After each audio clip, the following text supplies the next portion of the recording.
Les autorités sénégalaises veulent couper le signal de la télévision analogique dans le pays. Une transition qui devrait se faire en 2 phases, à savoir la replanification de la couverture qui permettra de retravailler sur la redistribution des décodeurs avant la reprise du basculement. La finalisation, quant à elle, est prévue en juin 2020, tandis que l'extinction du signal analogique est attendue au mois de septembre 2019. La transition, c'est un changement de technologie.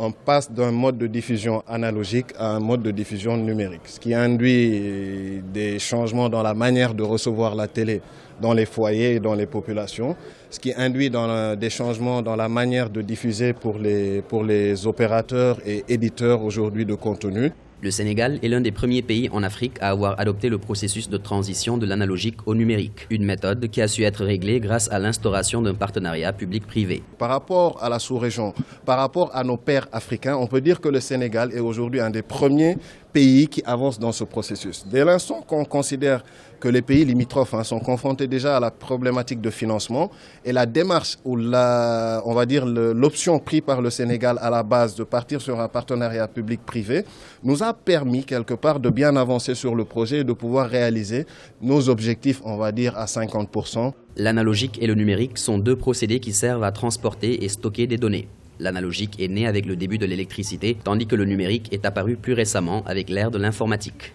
Il faut rappeler que le Sénégal a choisi le groupe Excaf Télécom, une entreprise locale, comme opérateur exclusif de la plateforme TNT.